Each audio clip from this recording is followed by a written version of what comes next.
So it is a pleasure to welcome to the show, Charlie Campbell, starting goalie from Stony Brook. Charlie, welcome to the show. Thank you so much for having me. Yeah, absolutely. Well, I can't wait to chat lacrosse goalie with you. But the first question I have is, do you remember the very first time you jumped into goal? Do you remember that story? Yes, I do. Oh my goodness. A blast from the past indeed. So I was in fourth grade and I was perhaps not the most athletic child. And, the typical goalie story, I was like, I can't run, but I'm a freakishly strong child. And I do not think that will serve me well in the fastest game on 2 feet. And so I will never forget my PAL coach, Mike Lynch, his daughter, Ashley Lynch, was also on the team, said, all right, who wants to be a goalkeeper? And it wasn't surprisingly a case of everyone else stepping back quickly enough that I was left in front. I did, this mental calculus that a fourth grader can do. So very rudimentary, which was, I don't have to run. I get to punch things. And I know my hands are so fast because I play video games with my brothers and I can beat them at Super Smash Brothers, which means I can probably get to that ball. And if I get hit in the face, who cares? I hit my head all the time. And that we played Carl Place. This was Cold Spring Harbor PAL. You've unlocked a core memory. I apologize. Yeah, right. I love it. And we beat them. And I remember kind of like running over to my parents. And it was the first time, because I wasn't an athletic kid, that I went, oh my God, I was good at something, genuinely good at something.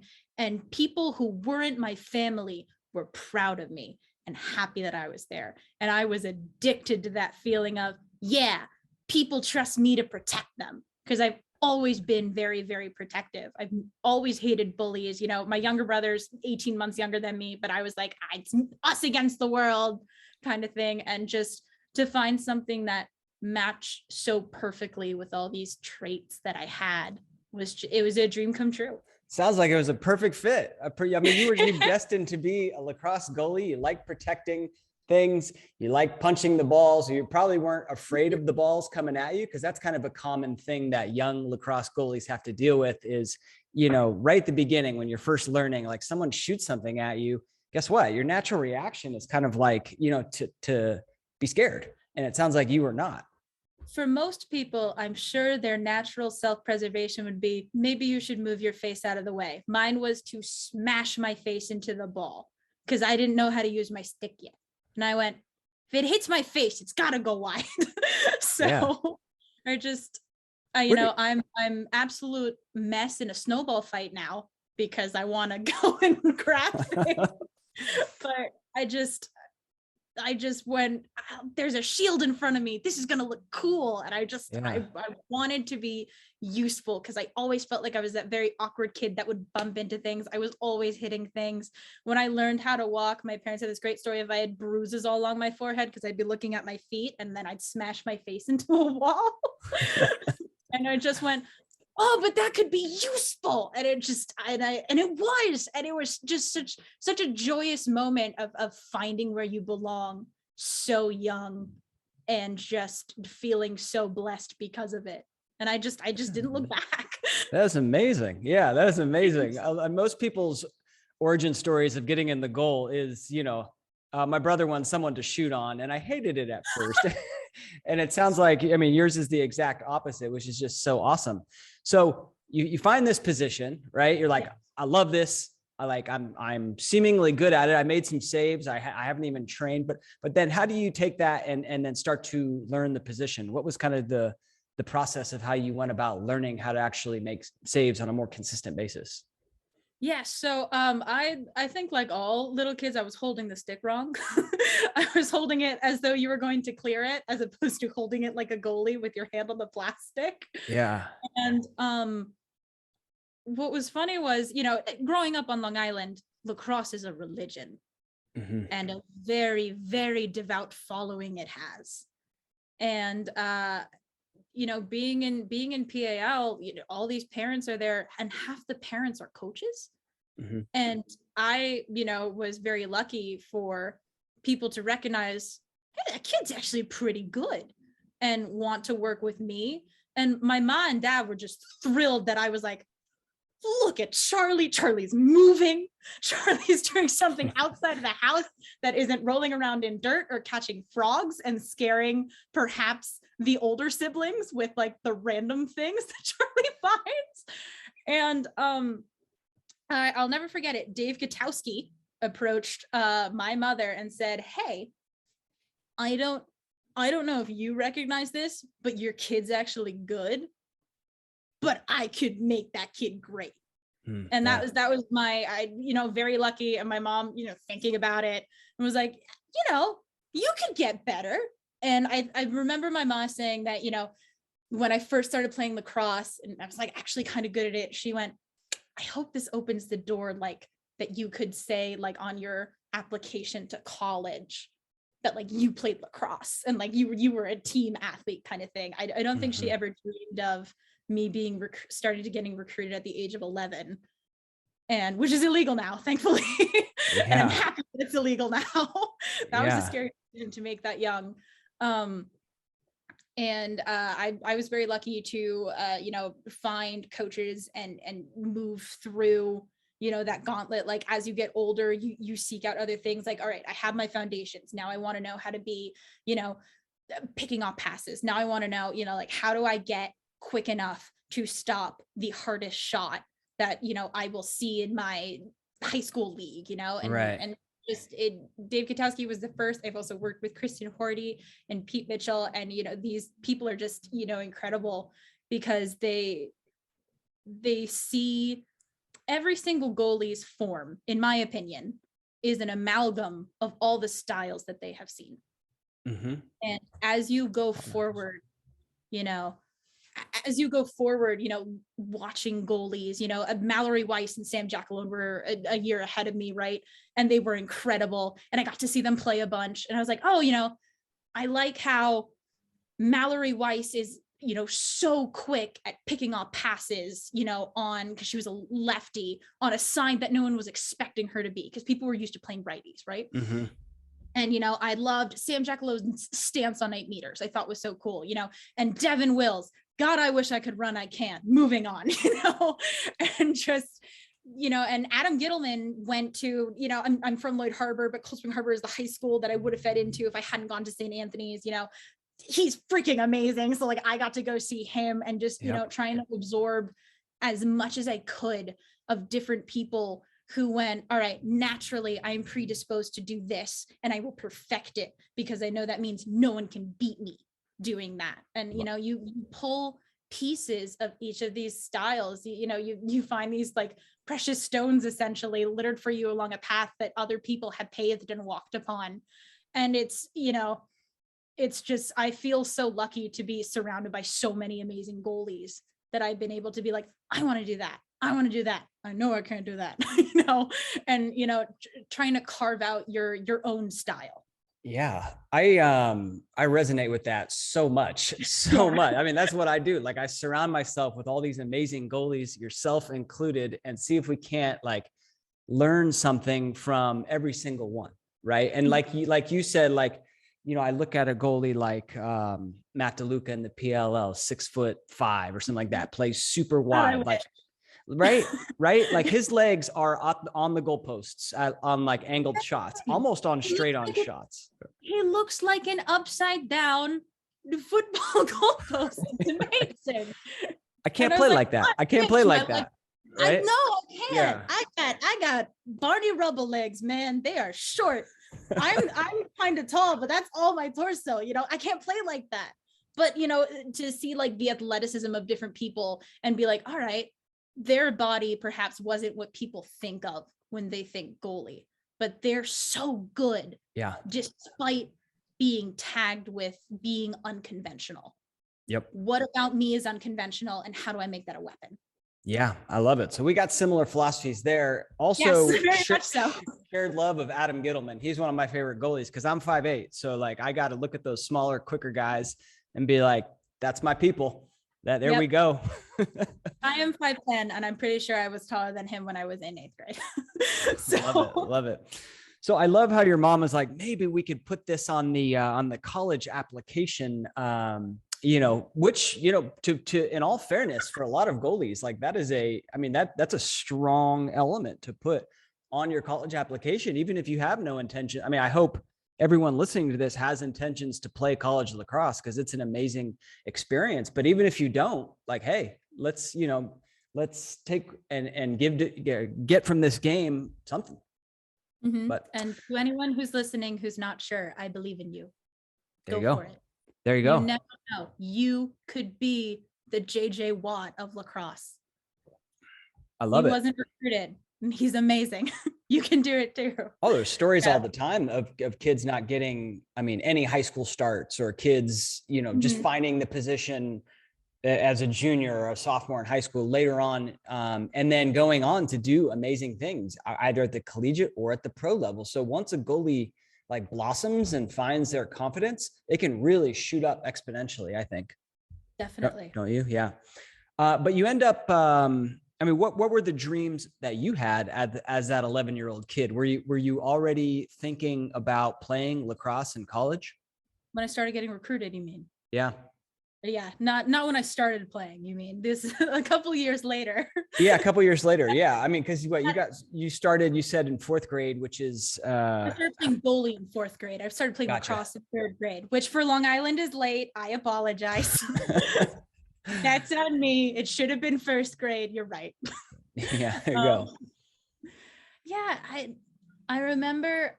So around that time, I'm Catholic, by the way. You are allowed to pick your confirmation name.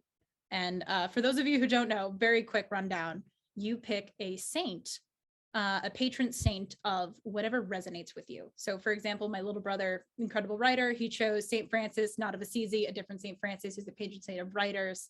My eldest sister, who's a musical theater performer, chose St. Cecilia, patron saint of singers. So I chose St. Rita, who's the patron saint of impossible dreams. Because when I was that little, I went, lacrosse is so close to being an Olympic sport. And the movie that inspired me to be a goalie was Miracle, because I loved Jimmy Craig. And I went, I want to be on the Olympic lacrosse team when it's finally a thing. And so I had very big dreams as an 11-year-old. I felt that I had already overcome the hardest part, which was not thinking that I could ever be an athlete. And therefore, there was nothing to stop me now that I realized that I could be. Just, other people may not recognize it, but I did. And my coaches did. My teammates did. And moving on from there, going, why would I limit myself more than I already have? Why would I put myself in that box? So like strive for something that doesn't even exist yet. Mm-hmm. And so that was my thought process as I was, fielding interest from coaches as an 8th grader. Wow. Yeah. Was, thinking like, this is my end goal.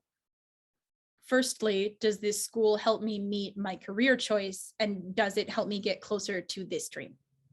Yeah. That was moving on from there. Yeah. I didn't quite understand the thing about, I am, and like not believing that you're an athlete. So for me, like when I grew up, like I played sports, right? And I don't know, I guess, we have very different upbringings, obviously we're very different, but if you could explain that one a little more. Of course. So a lot of the times I feel like kids are stuck at goalie because they're the kid with square wheels. And the coaches don't know what to do with them at a younger level. Mm-hmm. This isn't at like a junior high and up level, but this is definitely like an elementary school level. A problem that I, recognize and hate is that they throw a kid in there because they don't think the kid can help them anywhere else. And it's like, maybe mm-hmm. it'll hit your body because you're big. Mm-hmm. And I was like, flat out, I'm still kind of chunky now. I was a chubby kid. And like, Mike Ditka has this great quote about how he said, if I tried to run 100 yards, it would take me 3 days, but no one can beat me in 20 yards. And, that was me, not 20, it was 10, but, I didn't feel like I looked like any athlete I had ever seen or seen people aspire to be. You know, Yep. I was not, you know, like my heroes growing up. My ma is a Boston Red Sox fan, right? Because she's from rural Connecticut. So like we had a poster of Ted Williams, the Splendid Splinter, up on our wall. And, you know, that is a guy who was an Air Force pilot. Like he is people's ideal of an athlete and a baseball player, you know, like Mia Hamm was my sister's boys that played soccer. So they were obsessed with her, you know. I didn't look like any of these people. I didn't look like a basketball player. I didn't look like a soccer player. I didn't look like a field hockey player. I didn't look like a lacrosse player. And, you know, from what I had seen, the limited glimpses that you see. Right. And I went, you know, I do try very, very hard when I'm, you know, given a task. If someone asks something of me, I will definitely endeavor to do it. But I don't think it's physically possible for me to be successful in a field where you have to be physically exceptional. And I didn't think that I was. I didn't think my having quick hands counted as something that, you know, like was a skill that could be useful, you know, because like other kids are already so fast. Who cares if I have quick hands? I'm not going to beat anyone to that ground ball, you know, and it's this, you know, being big early, because I hit my growth spurt early, and just realizing that I was like, wow, I have to try and play soccer with my classmates as like a third grader. And that wasn't happening, you know, and just this, and then, you know, this blessed opportunity in fourth grade, which was, I need you to stay still and be fast and not be scared. And I was like, I can do all of those things. Yeah. Halloween's my favorite holiday. I'm never scared. And, you know, and realizing that, oh my God, there are so many other athletes that I haven't thought about, and I'm one of them. So, you know, just having that revelation after very much thinking like, it's cool to watch, but that's not something I can do. And realizing, oh my God, I can do. And not only can I do, I can do it well. Awesome. Thank you for sharing that. That makes a lot more sense. And sorry. You know, no, it's great. And, you know, I think you serve as a role model too. Like maybe you look different than the others out there. Right. But then people see you out there and be like, you know what, I could be like Charlie. Like I can be the goalie. And so I think that's awesome. Awesome. When you think about, some of the goalies, I guess we mentioned Gittleman, right? We mentioned Devin Wills. Any other goalies that, you know, either playing now, pros, that you kind of looked up to and learned from? Okay, so my favorite goalie, I'm sorry, Adam Gittleman, is Blaze Reardon. He's my hero. Yeah. I've been obsessed with him since he was at Albany, to the point where I went when they played Bryant at a Hofstra, I think, screaming my head off, and I got a terrible sunburn. And everyone else was there to see the Thompson brothers, and I was screaming my head off for the goalie. I definitely was like, because he was big Blaze Reardon and he could kick a ball to midfield, you know, and I was like, I can do that. I did sort of, but I wanted to be able to do that. And, you know, it was the first time, you know, like outside of football, which I wasn't allowed to play, that like big was a compliment. And, you know, so I look up to him a lot. I have the US Lacrosse magazine. Actually, it's not here. It's in my room at home, that has that PLL team winning and his teammates on the front, but I have it open to the story that's just his face, because he's incredible. You know, and Asa Goldstock, definitely, because she's very similar to Devin Wills as well, was I just like the athleticism and the confidence to run to midfield is something that I admire greatly, but something that I don't think would improve my personal game. And I just, you know, it's something that I respect greatly. And I was like, do I want to do that? Not really, because I would always feel uncomfortable, even if I felt like, oh, physically I can totally do it. It would always make me feel uncomfortable to be that far away from home, essentially. Yeah. Yeah. And who else? Gussie Johns went to St. Stephen's, St. Agnes, and then she went to USC. She is an incredible person and an incredible goalie as well. Yeah. Awesome. Yeah. Those are all great ones. I had them all on the show. Awesome. And Blaze, yeah, I mean, geez, MVP of the pros. That guy's crushing it right now, and He's amazing. he's got such a unique style. I mean, we talk about different styles of goalie. Like, I don't see many Mhm. people playing like him. Like, just so relaxed, right? Like a Mhm. lot of goalies are in their nice aggressive stance the entire time. He's just so relaxed, but yet so athletic, and he can make Mhm. all these type of saves that you need to play pro. So it's pretty cool. Blaze Reardon to me is the rope-a-dope goalie, where you're like, I can score from out here. And Yeah. it's like, no, you cannot. I know he looks like he's sunbathing. He's gonna get that ball. You know, it's very much to me, rope-a-dope in boxing, where you get the other guy to come in because you look tired. He looks relaxed, and so they're gonna shoot an outside shot, and he's like, money every time. Yeah, I love it. Which I respect. Yeah, totally. How do we mentioned learning from playing, from watching a bunch of different goalies and kind of picking little pieces of their game. If you're going to describe your lacrosse goalie game, in terms of stance and arc and just some of the things that you try to keep top of mind, what comes to mind for you, Charlie? So let's frame it in a positive way. I am thick with 3 C's. I I take up a lot of room, and my legs aren't super long. I'm quite tall, especially with my cleats. I'm like 5'10" and change, I believe. Mm-hmm.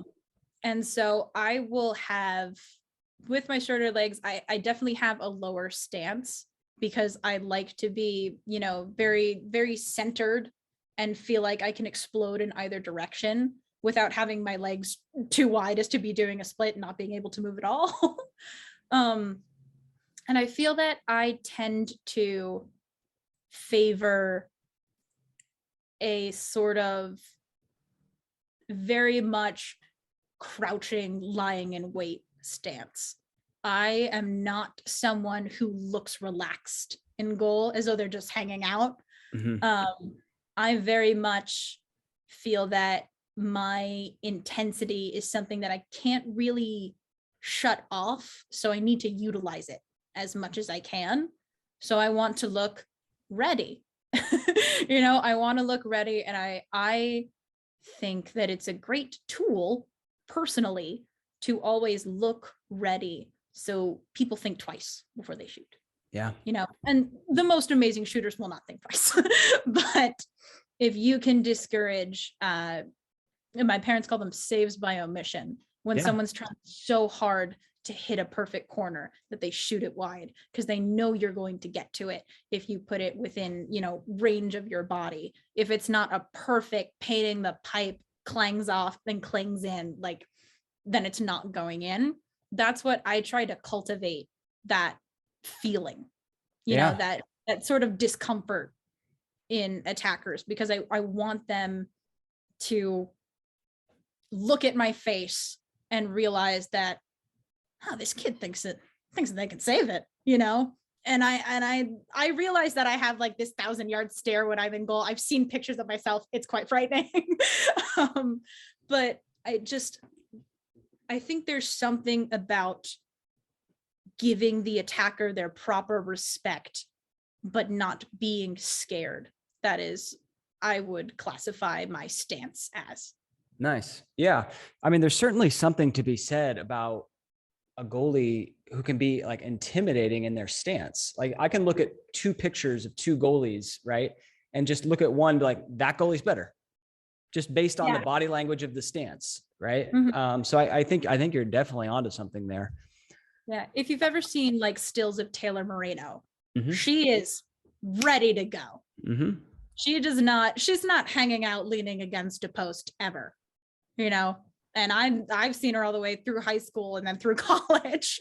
Yeah. So, she's that sort of like always ready, and always making you think before you do is genuinely impressive. I wish I could do it as well as her, but that's that's the goal for me. Yeah. Is Love to it. be, is to have people realize that you better shoot it where you want to shoot it.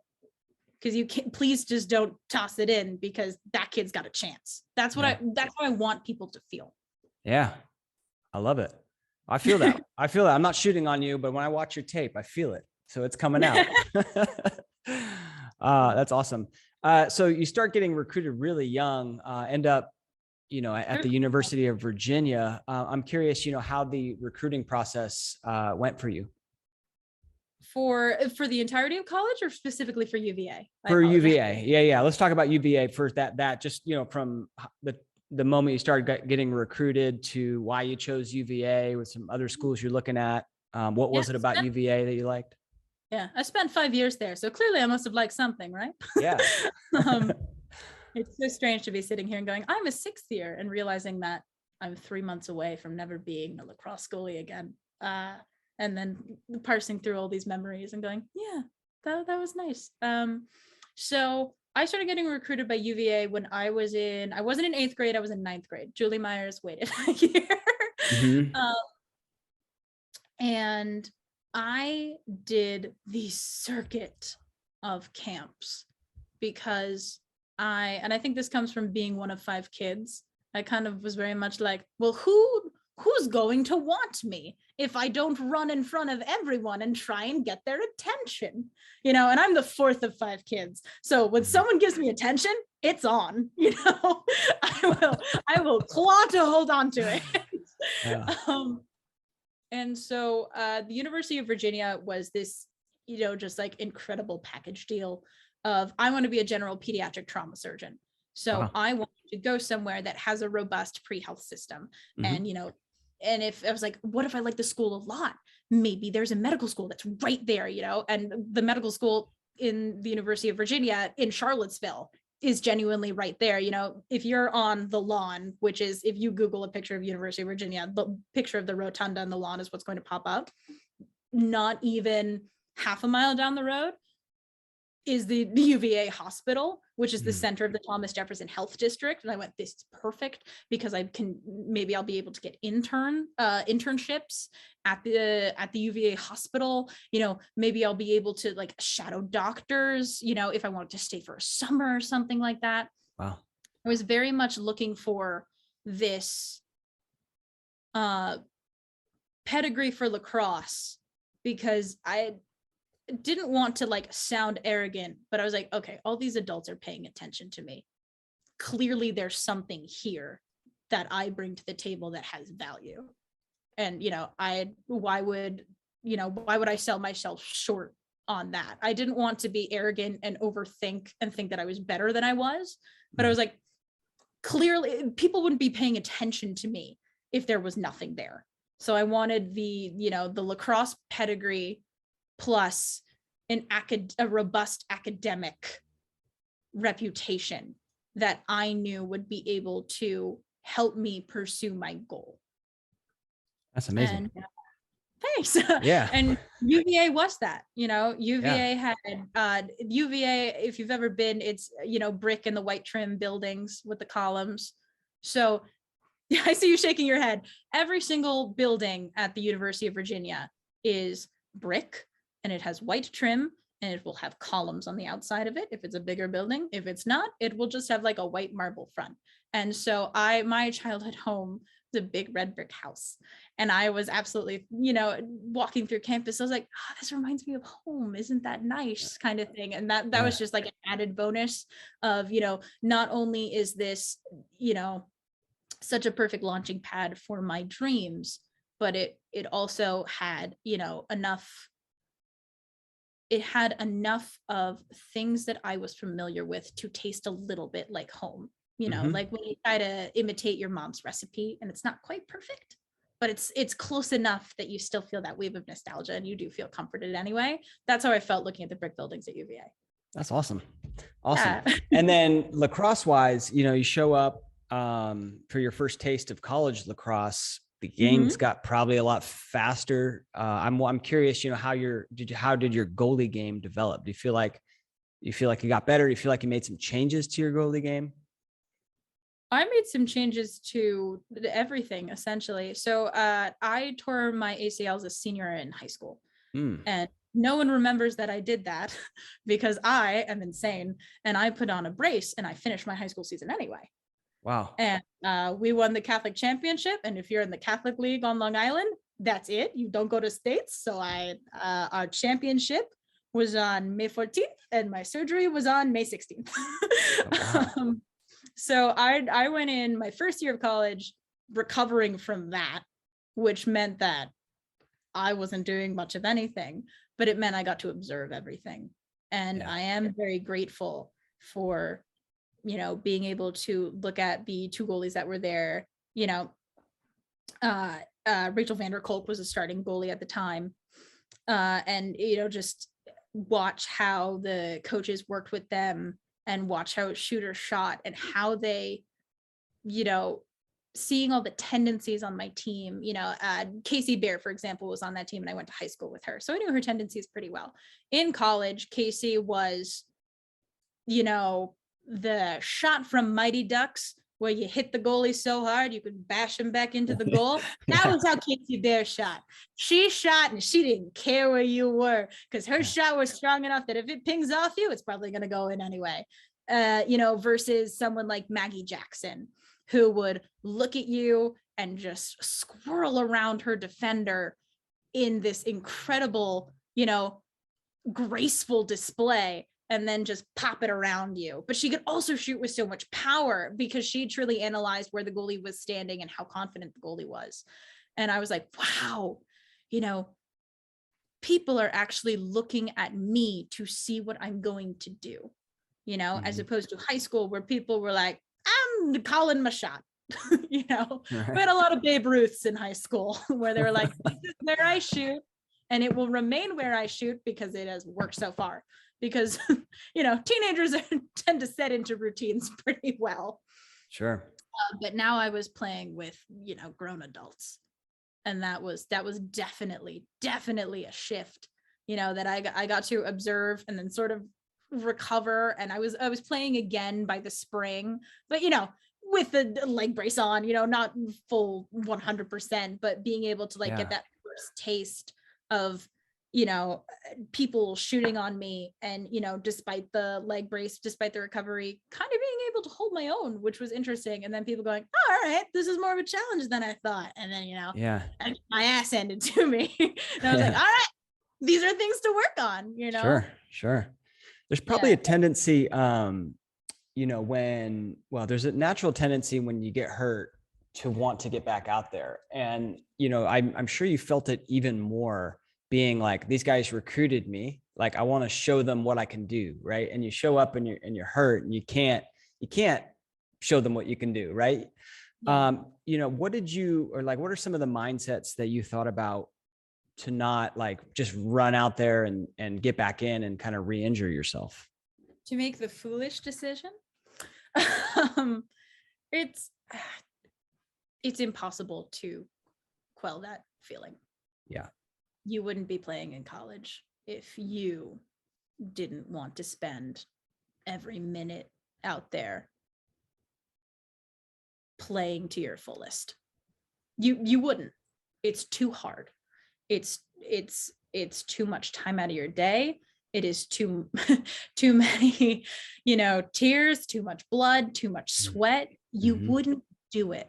And it's when you are injured, you have to fight against the thing that made you great in the first place, which is your desire to be there with your team, you know, to be out there and making plays and, you know, doing everything you can to protect everyone. You know, that's what I feel made me the goalie that I am. And now those were detriments. Because if I ran out there and I hurt myself again, I was never going to play again.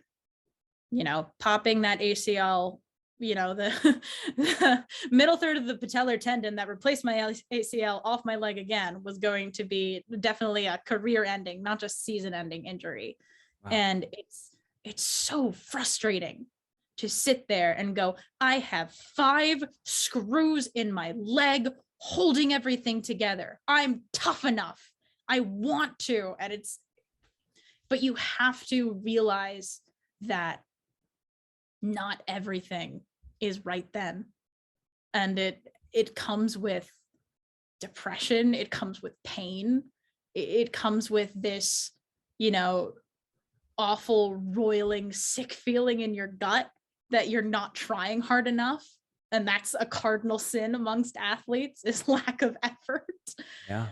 But you have to, and it comes with your team lifting you up and, you know, saying, oh, we're so excited for you to get back, but you need to be perfect before you do, because we know your perfect is amazing. And, you know, realizing that you're not of use the way that you think you can be until you're back to 100%. And that's a really bitter pill to swallow, especially when you're 17, 18 and you've been told your whole life you're very special. Yeah. That's hard. You know, you have to take that step back and look at that full picture and seek that clarity. And it doesn't come without many people holding your hand and telling you, we know, we love you anyway. You are not less of a person. Don't hurt yourself again, because it just means it'll bring you farther and farther away from getting back to us. And that, as soon as I made it about my team and not me, it became much easier. Wow. That was a great answer. That really was.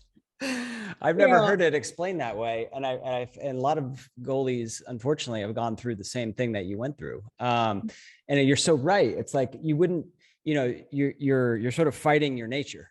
You're fighting your nature, because like the very thing that got you there is that drive, right? You wouldn't be out there on the field playing with those girls at such a high level if you didn't have that competitive spirit. And that's the one thing you need to sort of control in that moment, which is unbelievable. And it's about the team. I was going to ask you, you know, for any young girls out there that are going through problems, young guys too, but, you know, young girls, it can be very tricky, right? Especially, I'll speak more for the guys, because as guys, like, you know, your problems are not other people's problem. Like, you keep it in. And we have a very, like, you know, a very a tendency just to not share our problems. For a young girl, goalie girl, who's going through issues, like, what do you recommend? So goalies tend to be thumb guys. You know, it's my fault. It's never your fault. Or the good ones are. If you're a finger guy, you're not making it to college. You know, unless a coach truly feels that they can change that mindset, that's an uphill, that is a Sisyphean task, if I have ever heard one, to turn a finger guy into a thumb guy. And goalies are very much, okay, I'll keep all my emotions right here, and then one day I'll die, you know? And I definitely see that.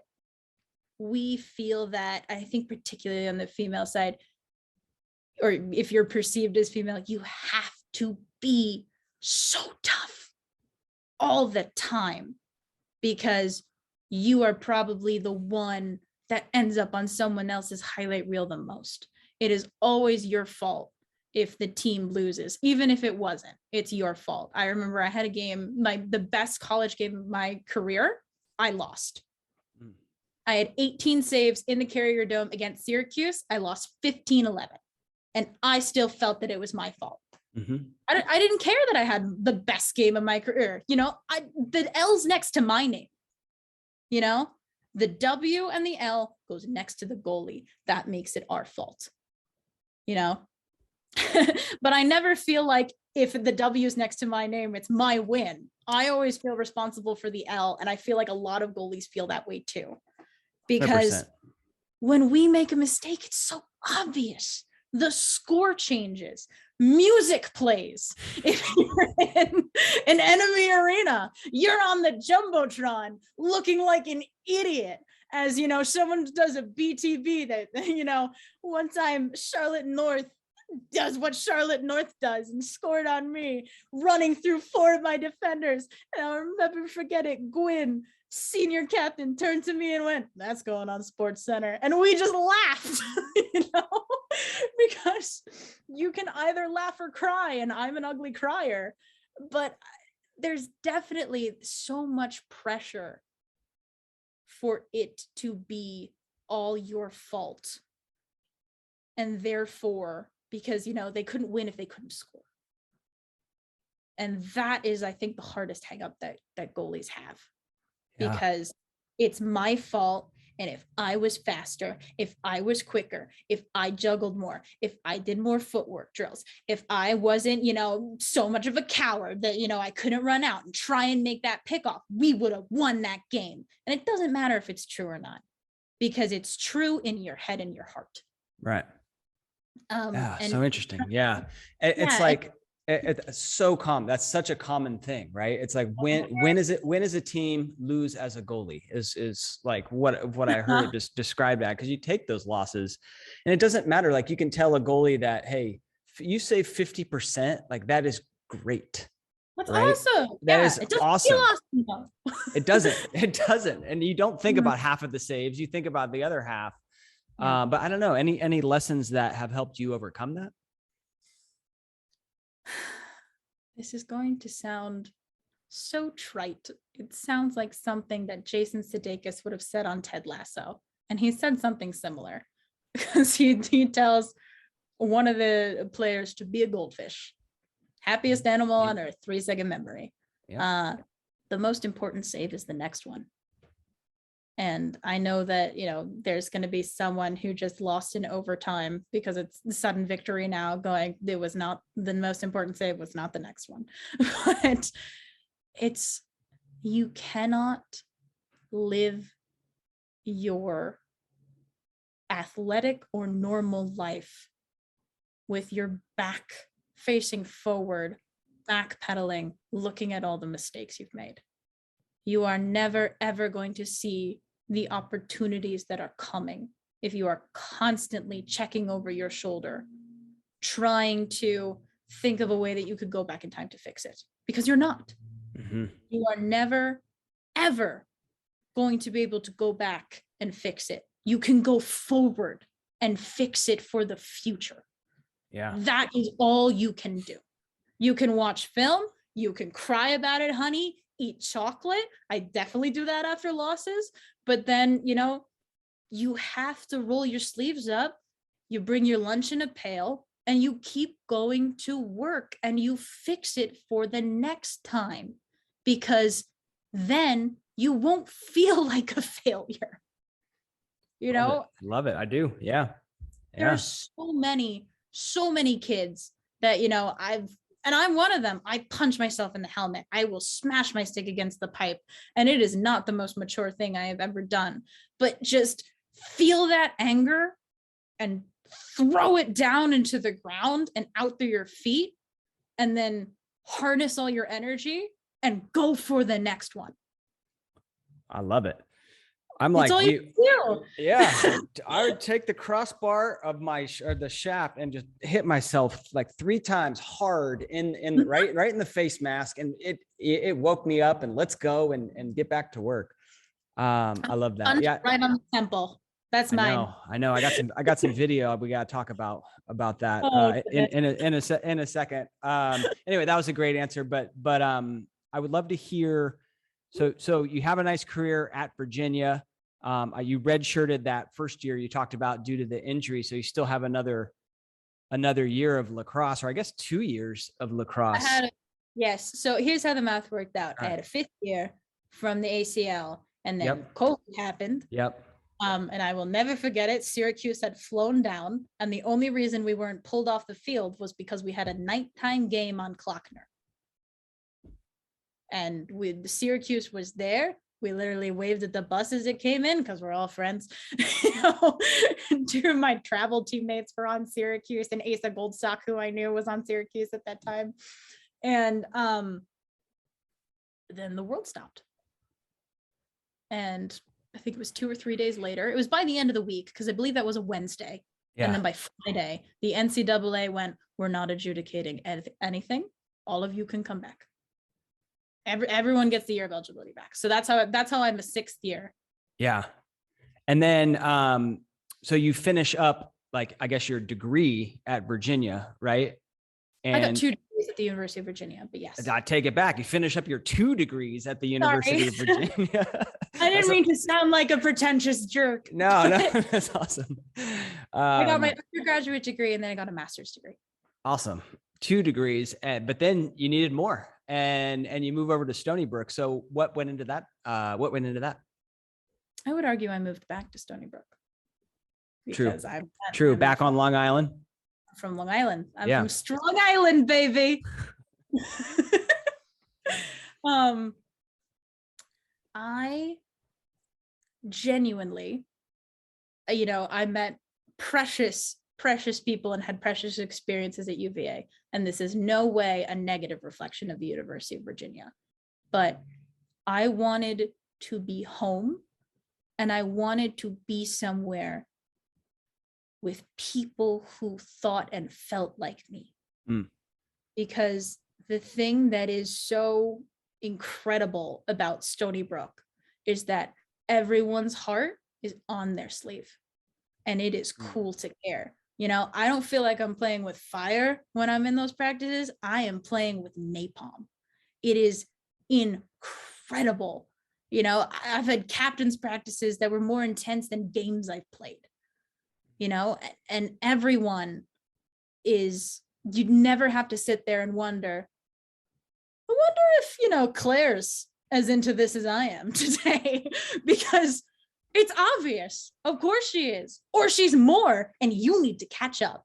And I think that's cool, because I think Southern lacrosse, not to its detriment, it's just a different style, is very much more about perhaps grace and style.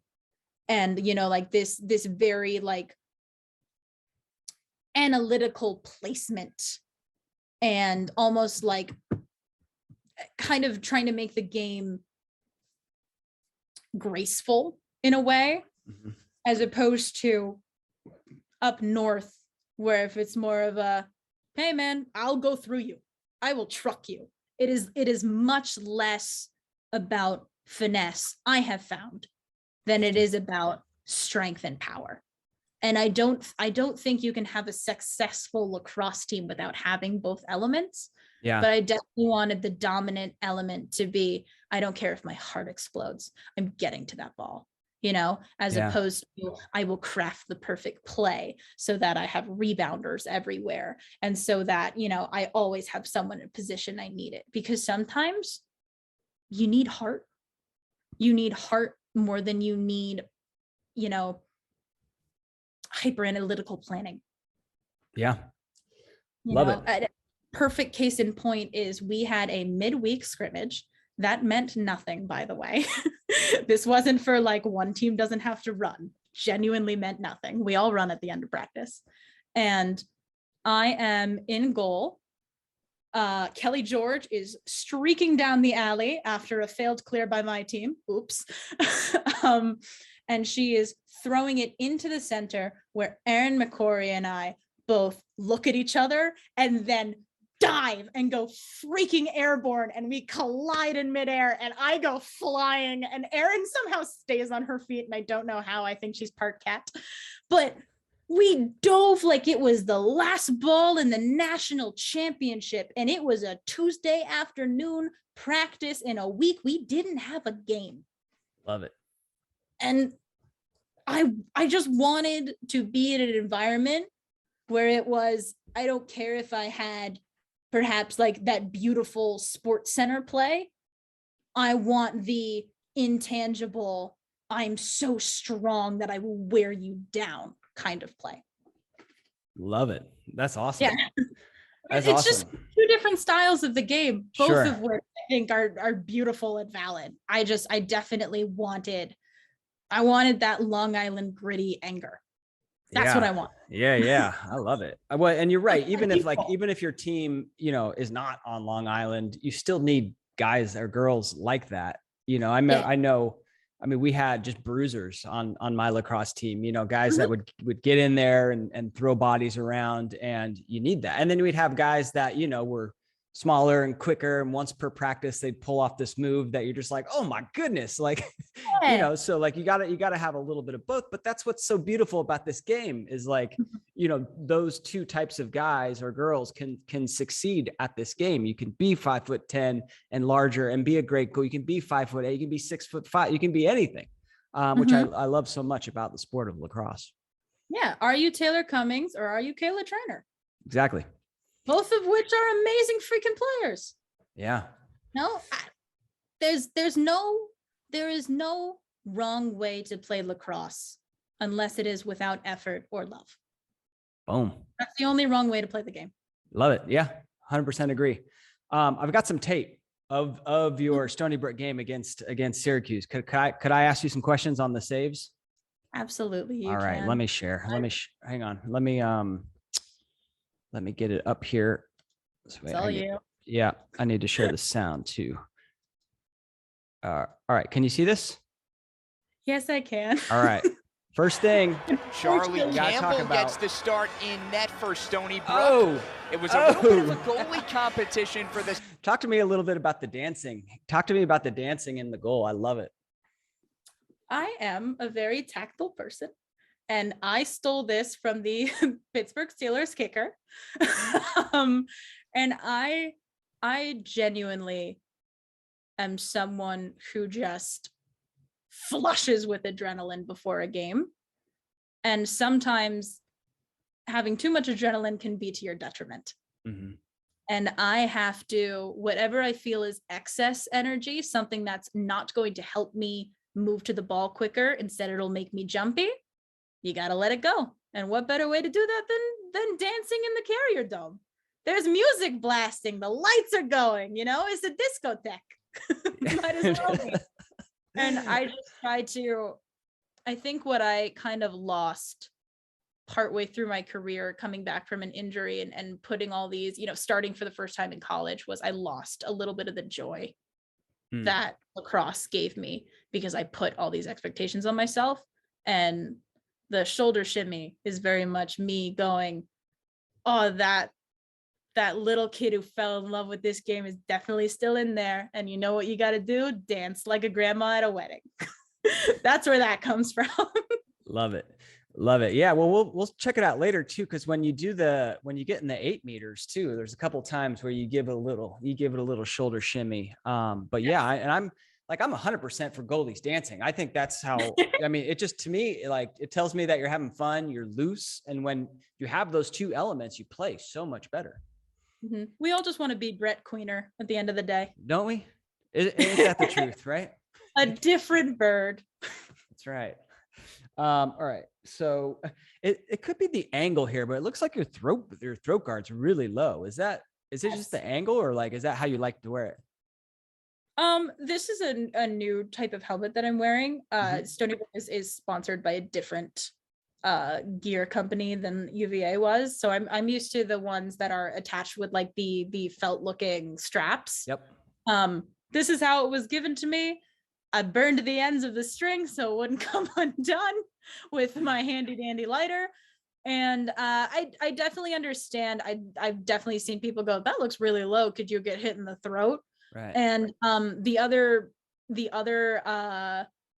configurations problem is that it will sometimes get stuck up and you get hit under. This one, Sometimes if you turn your head to the side, it can expose your throat. I think both of them have problems. This is just the helmet that I have now, and I'm content with it. It's different, to be certain. Yeah, love it. Love it. Wanted to look at this save. Hang on. Sorry, 155. Say again? As I said, that's Delaney. Oh, do you know Delaney? Delaney Schweitzer came up. I'm sorry. No, do you know her? Yes. She was the first one to run over to me at the end of the game and go, oh, dude, you were incredible. She is a wonderful person and a great goalie. That's awesome. I'll have to get her on the show. Yeah. All goalies know each other, man. That's true.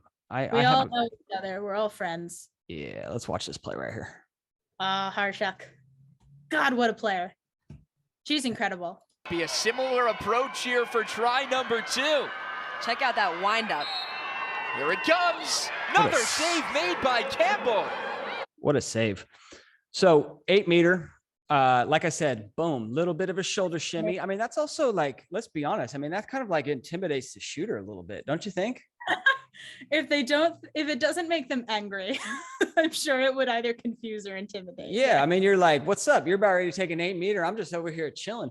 And the other thing too, is we talked about, Blaze's relaxed style at the beginning. I see a lot of, I want to get your opinion on this. I see a lot of girl goalies get into their stance too early in the 8 meters. And then they're just like sitting there holding the stance for a really, really long time, like longer than they need to.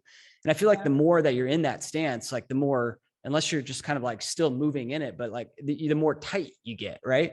So I like how you get into your stance within enough time, but you don't get into it until you need to. Yeah. I definitely have like, I think that's also like very much a girl goalies need to like feel that they're perfect. Which is more characteristic, I think, of female student athletes is, you get in there and then the tension is ratcheting up because you feel like you can't move. You have to freeze because the official might blow the whistle at any time. And the moments just stretch and stretch and stretch like taffy, and it's awful.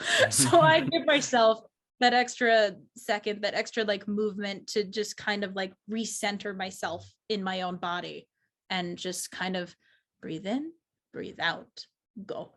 And Smart. That's kind of the thought process in my head. I will admit I do kind of black out during games. There's not a lot of high level thinking, but there's definitely a lot of preparation and practice that goes into it.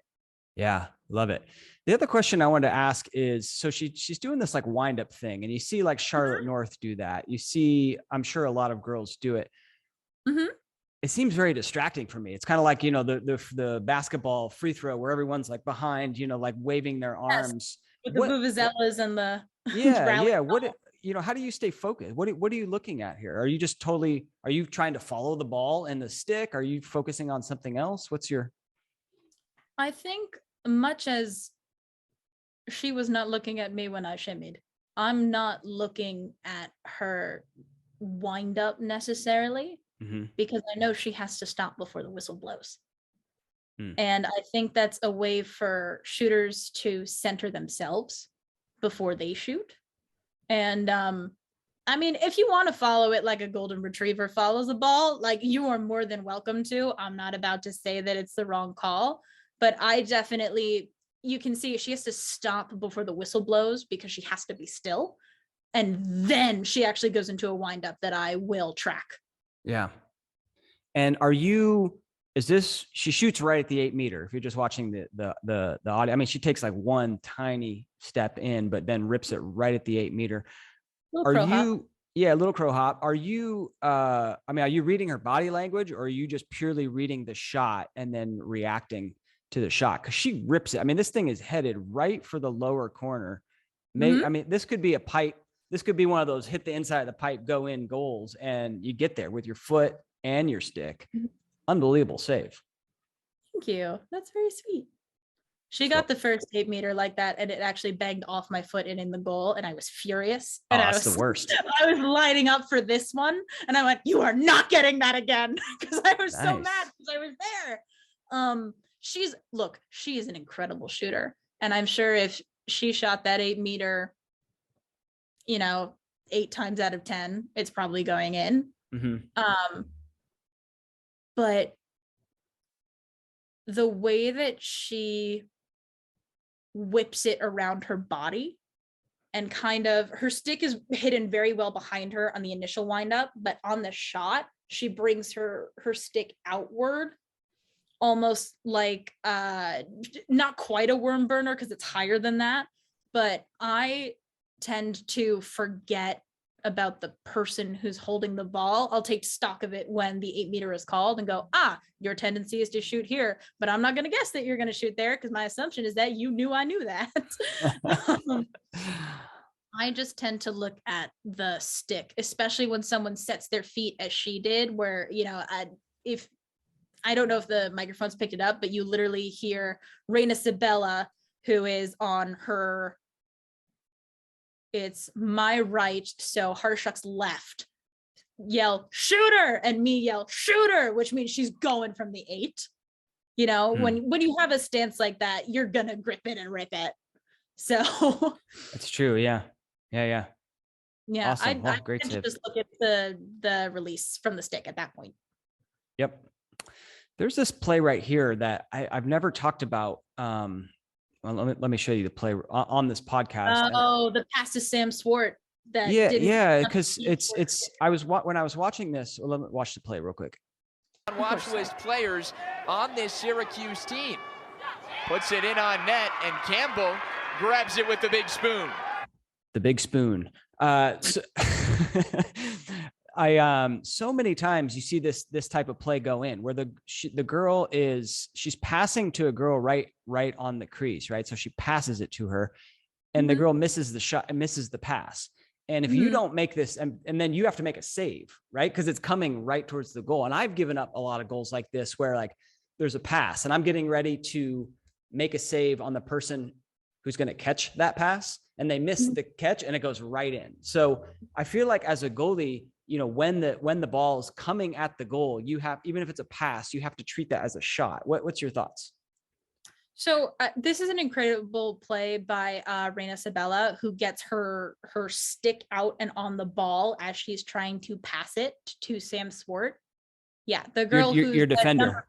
Yes. Yeah. And our captain. Don't forget that. Yeah. So look, I've also let this not shot in, and it was also against Syracuse. It was in the ACC tournament. Genuinely, you have to be careful not to put the cart before the horse. And the most important thing is the ball. Sam Swart doesn't have it yet. Right. You know, it's out on top of the 12. And I'm going to be honest with you, Syracuse is a power team. They will take those shots from outside. They'll take it from outside the 12 if they think that they have their hands free in the opportunity. So I'm definitely, this is a know your personnel moment, in addition to I've made this mistake before moment, which is you line up with the ball. You can't be having that, you know, Sherlock Holmes-esque, I'll think 18 steps ahead and then I'll be right where I need to be. That's not how athletics works. Yep.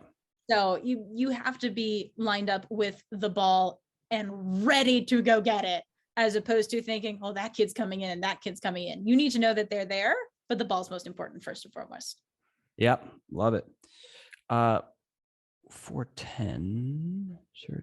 Oh, that's when I collapsed on the ball. Sorry. I saw that clip. No, it's all right. I think there's Savannah Schweitzer lost it. Stony Brook takes over possession. The preseason All-American goes in on Cage, but is met by the goalie yet again. Nice. So on this save right here, girl comes in. She's on the, I guess, you know, the left hash, comes in, takes a pretty easy. I'm not going to call it easy because it's so close, right? But stick side high, you make that save. My question for you is, bam, then there's the outlet. A lot of girls ask me like, oh, I don't know how to clear. And they talk about this feeling of like, they make the save and then they almost panic, right? Because they don't know what to do. Here you've got a girl wide open. Are you, you know, talk me through this. Are you like at this point when the girls are lined up for the 8 meter, do you already know like, all right, if I make the save, that girl's going to be wide open? Have you already pre-planned the outlet? Have I planned that I'm going to save the Sam Swart shot as she's running in and then Haley Dillon's going to be wide open? Yep. No. Okay. All right. And any goalie who tells you differently is lying to you. That's not true. But I cannot allow myself to be like, all right, I'm going to make the perfect play and then I'm going to do this perfect clear. I very much am a 1 Mississippi, 2 Mississippi, 3 Mississippi. You have to go in order kind of person. This is something that comes from experience. They're lining up for an 8 meter. If it's a quick outside shot or, you know, a quicker shot, it's not someone who's running all the way through the 8 meter. The person who the foul was called on is going to be open because the girl who had the ball just ran in. Right. That's genuinely something that just comes from playing this game. Oh God, how many years has it been? Has it been 16? Lots of years. 15 or 16 years. I know that person's going to be open. I had an incredible teammate, Cara Trembetta, on my travel team, who whenever she was called for a foul in the 8-meter, which was a lot, Cara was very physical and was always called, even when she didn't foul. She would just immediately sprint out because her thought process was, Charlie's going to save it, or it's going to go in and I'm going to go to the draw. So, Right. Yeah, it's a good point. You just have that comfort with your teammates. Yeah. Awesome. Let's look at one more save. Oh, one thing, when we talk about you as a goalie, I mean, we're chatting right now. I feel like you got a lot of energy. You got, you're always up. Is that kind of how, is that you? Is that how you play in the goal? Or, when the whistle blows, are you a little bit more, do you become someone different? Interesting. I think that my attributes of always appearing as though I have taken a really intense shot of espresso is something that is merely amplified, because I don't think athletics is theater. It doesn't create, it amplifies all the things that you have worked on. And that will be your mistakes, but it will also be your triumphs. If you have worked so hard on a particular piece of your game, all your hard work, even if you don't feel like it's the perfect performance that you want, is definitely going to be better every single time. And I think that athletics is an echo chamber. It's not some sort of magical box where you can get something that you never tried for out of it. Yeah. And so I would say it's me. Yeah. That's great. I mean, I think athletes can be different, like in a very good way. When they step out there, like you could be this shy person. And a lot of times I've heard goalies create these alter egos where like, they think of a name like Furious D, like Damon's this shy kid, right? Who's not very confident. Furious D, confident, right? Loud, communicates. And so like, making that transformation. So that's why I was just curious, because it's definitely not a bad thing, but certainly, sometimes people are different on the field, but it sounds like you are a little bit more Charlie out there. Yeah, I think that everyone has different facets of their heart. Yeah. And the one that we choose to face and twinkle in the light is our decision. And you can turn and choose a different facet that perhaps doesn't get the limelight as much, but I would argue that was always in your heart. Yeah. Awesome. Well, thank you so much for going through that. That was amazing. I should have known when you schedule a podcast with someone from Long Island, you got to block off at least 3 hours. I feel like we could go for a whole nother hour, huh? Yeah, that's my fault. No, that's good. All good. It broke up. Say again, a lot of? I said I have a lot of folksy anecdotes. Folksy anecdotes. I love it. Well, maybe we'll have to save those folksy anecdotes for round 2 if we get around to it. I would love to hear the story of that beautiful necklace you're wearing. Oh, here, I can actually show it to you. I'm sorry. I can take it off for you. And the earrings too, also very beautiful. Yeah, thank you. So I have my ribbon skirt somewhere in there, but so the whole point of beaded jewelry, not the whole point, but it's a beautiful and ancient art that's been passed down, from ancestor to ancestor, generations through generations. And the whole point is you make something intricate that's completely by hand. Wow. And you can either choose different patterns or make something there's a lot of concentric rings and circles, because it's all about like this perfect cycle of never-ending beauty that you're always going to be able to have with you, and then pass it down and pass it down and pass it down, and it never ends. We are still here despite everything. We are still here. And this is not a coming of age necklace, but it's very similar to a coming of age necklace. And it's just this really beautiful beaded work that my cousin made for me. And you give a little bit of good medicine whenever you make something for someone, and all your love and hope and cares and dreams for that person are there with every single stitch and every single bead. And, you know, I put my jewelry on, I put my big beaded earrings on, even though I know they're going to be down all the way to my shoulder blades. And there's something about sitting there and knowing that you're wearing the love that so many people have for you around your neck and on your sleeve. And it just, there's something about it that makes me feel, you know, not only powerful, but also so safe. And whenever I'm doing something that I'm perhaps a little bit nervous for, like an interview,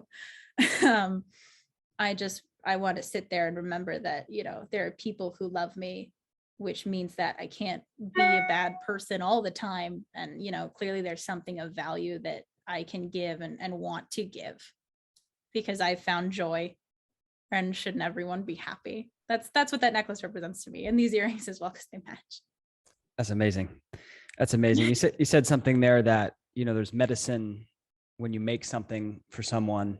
And I think over the last hour and a half, hour 45, we've made this podcast for those young goalies out there. So I hope you get a little bit of medicine out of that. I know I do every time I do one of these. Thank you so much, Charlie, for coming on the show and just opening up and sharing everything about your life. And that was tremendous.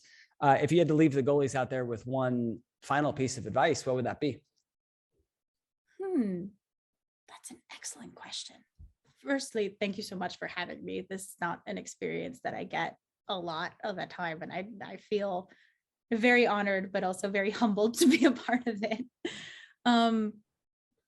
If I had to give one piece of advice to a goalie, it is that no matter how much you think people don't see what you're doing, people don't see how hard you're trying, that you put your body on the line, that you're brave. They may not say it, you may not feel that it is being acknowledged, but I will always see it. And someone that you care about in your life, I promise you, sees it. And you have to keep doing it, despite the fact that you think you won't get rewarded, because that is the only way that you can feel at peace in your heart. You have to keep trying. I know that it's hard, because not everyone you think sees all the effort that you're putting forth, you know, every bump and every bruise, but it's definitely worth it. Even if you don't feel that people are singing your praises, it'll come. Very well said. Charlie, thank you so much. Thank you so much for having me. I'm sorry that I talk so much.